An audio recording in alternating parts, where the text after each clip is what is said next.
viver essa vida do outro lado, fora do futebol profissional.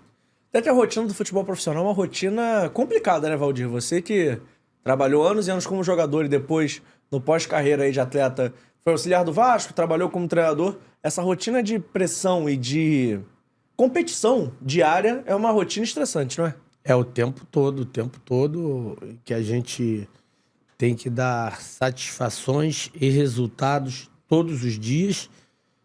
Eu sei que faz parte do jogo, o profissional normalmente é muito bem remunerado para isso, mas o que mais acontece é que a gente está nessa paixão tão envolvido que a vida vai passando e a gente não vai percebendo. É preciso acontecer algo de diferente, às vezes até mesmo você ficar desempregado, para você passar a perceber que às vezes aquilo que você já conquistou é o suficiente para você viver uma vida boa fora do futebol. Agora, eu gostaria de estar no futebol se eu estivesse, assim, se eu tivesse tido uma sequência no futebol, talvez eu nem estivesse falando isso hoje, porque eu estaria tão envolvido e não teria percebido. Mas o futebol é muito legal, é uma boa remuneração, mas tem todo esse estresse, todo esse tempo, que quando você não percebe, você acorda, você já está lá para os 60 e poucos anos, 70, e a vida passou. É claro que você passou nos seus momentos bem felizes, mas bem individual. Então, se você conseguir dividir isso mais com a sua família, eu acredito que vai ser bem melhor.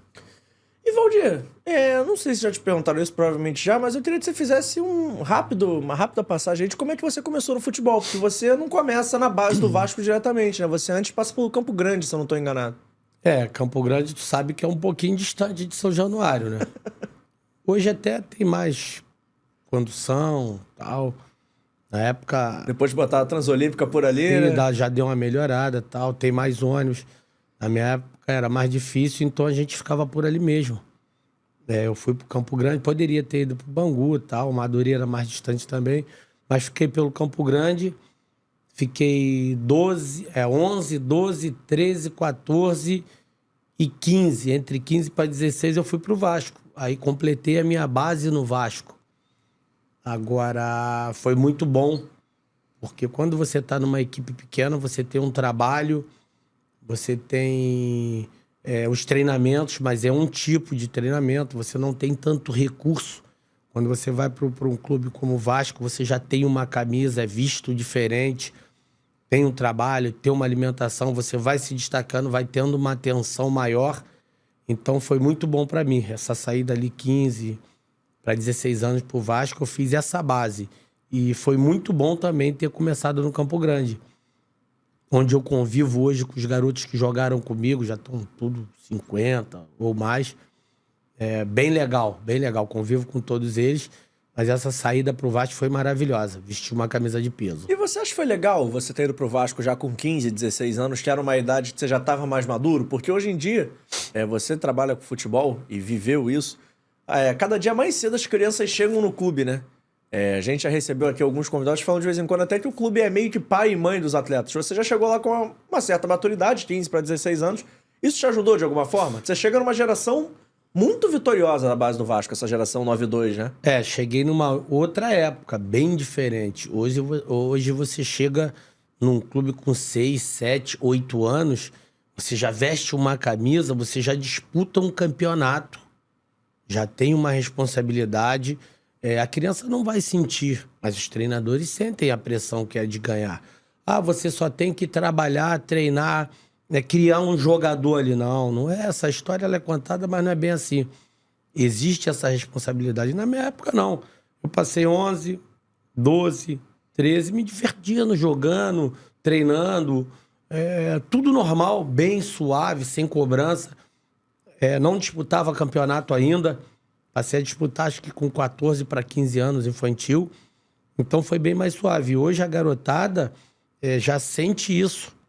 E a distância, a responsabilidade, o tempo dos pais, o trânsito, a condição financeira, tudo junto, complica ainda mais. E aqueles que chegam têm o seu prêmio. Aqueles que não chegam jogaram fora muita coisa, perderam tempo, perderam dinheiro, mas também faz parte do jogo. Eu entendo isso bem. E nisso, você chega no Vasco, 15 para 16 anos, as coisas andam. Eu já vou logo para aquela Taça São Paulo de 92, porque é o único título de Taça São Paulo de juniores que o Vasco tem. E aí, vou levantar aqui, mas você pode falar melhor do que eu que você tava lá. Era um timaço esse time de base do Vasco, hein? Era um timaço. A gente já alguns anos antes, quando eu cheguei lá para juvenil no Vasco. Já ganhou o campeonato de 90, cheguei em 89, ganhamos 90 juvenil, ganhamos juniores, ganhamos Taça BH, para depois a gente ir para Taça São Paulo. E, se eu não me engano, era 19 anos que eu fui, se eu não me engano. Ganhamos, tinha um timaço, a maioria dos seus jogadores chegaram a profissional, jogaram no profissional, a maioria foi muito bem no profissional, até os reservas subiram na época, de tanta gente boa que teve. Alguns não conseguiram desenvolver totalmente no profissional, mas uma boa parte jogou. E Taça São Paulo, para você ver a dificuldade. Se você não tiver um timaço e manter esse timaço, e trocando poucas peças, é difícil ganhar mais. O que eu me lembro, o Vasco chegou 2 vezes à final. Uma eu estava contra o São Paulo, fui assistir no campo o jogo e foi difícil, perdemos as 2. Então foi bem complicado, é complicado, por isso a gente só tem uma taça até hoje e eu estava lá, graças a Deus. E você tá falando que aí muita gente jogou nesse time, de cabeça eu lembro de 4 caras que tiveram muito sucesso na carreira. Fora os outros que jogaram profissional, mas assim, de muito sucesso. Leandro Ávila, Pimentel, lateral, Jardel e Valdir Bigode. O Jardel, assim, eu acho que ele não jogou a primeira taça. Eu nem lembro se ele estava no grupo. Ele foi na segunda. Que foi a que vocês foram campeões. Isso. Não, a gente foi campeão na primeira. Na primeira? Na primeira jogava o Jacozinho, o Hernandes e eu. Eu acho que o Jardel foi na segunda. Ele foi na segunda. Ali tem Pimentel, Leandro, o Tinho chegou a jogar, o Caetano jogou profissional. Ian, Gian. E o Ian e o Gian, eu acho que eles estavam nessa taça que a gente foi campeão, eles não jogavam. Eles estavam. Também tem tanto tempo, né, pra lembrar todo mundo e tal. Mas tinha o Pedro Renato, que era um titular desse time, ficou no banco. Entrou o Hernandes, que era um garoto, perna comprida, forte. Alex Pinho jogou. Um cara velocista, conseguiu tomar a vaga do Pedro Renato em cima da hora ali. E jogava o Jacozinho, baixinho também, bom jogador, entre outros. Vitinho, que depois se machucou no profissional, não teve uma sequência, mas era muita gente boa ali. E nesse time, assim, porque você chegou num Vasco que tem um DNA, porque a gente sabe que cada clube tem uma história, tem um jeito de fazer futebol, enfim. E o Vasco tem sempre muito essa coisa de formar grandes atacantes. E você é mais um dessa linhagem de grandes atacantes que dá pra falar que foi formado no Vasco de alguma forma. Chegou no meio do processo. Eu tive ali uma base boa. 4, 5 anos de base. Mas o que você acha que... O que você atribui a isso, do Vasco sempre formar bons atacantes? Do clube, assim... O que tem? Porque... Na verdade, tem algum tempo que não forma um jogador. O último foi o Paulinho de atacante, dá pra gente falar assim, né? Que nem jogou no Vasco direito, né? Jogou, classificou pra Libertadores ficou pouco tempo. Eu estava lá de auxiliar. Até te ficou perguntar pouco tempo, isso. até pela questão financeira. É normal. Então, não há muito tempo, vamos colocar mais quem? O Paulinho ali num intervalo grande. Não sei te dizer realmente o que acontece para que esses jogadores que são formados, que eram formados, hoje não está acontecendo mais no Vasco. Há muito tempo que a gente não vê um jogador assim sair, dar uma grande renda ao Vasco, se tratando de atacante. Voltando, o último foi o Paulinho. O Vasco agora vendeu recentemente o Edinaldo, mas que já era meia formação, né? Ele chegou a jogar Norte-Sul e o Vasco... Que também não jogou no Vasco, também tá complicado, tem que melhorar, quem vê o que tá acontecendo para mudar ali, para tentar tirar esses jogadores novamente. Ô Valdir, nessa Copa São Paulo de 92, eu tô puxando aqui pela memória, que essa história deu uma estudada, o Edmundo ia pra essa Copa São Paulo, vocês foram campeões, mas não foi, teve um problema de indisciplina, não foi? Cara, eu acho que não, acho que não. Acho que o Edmundo, ele Que ele não fica aqui no ele Rio. era do grupo, ele ficou porque ficou no profissional, pô. Eu achei que ele tinha ficado Não, porque ele não, teve um não, problema e não foi.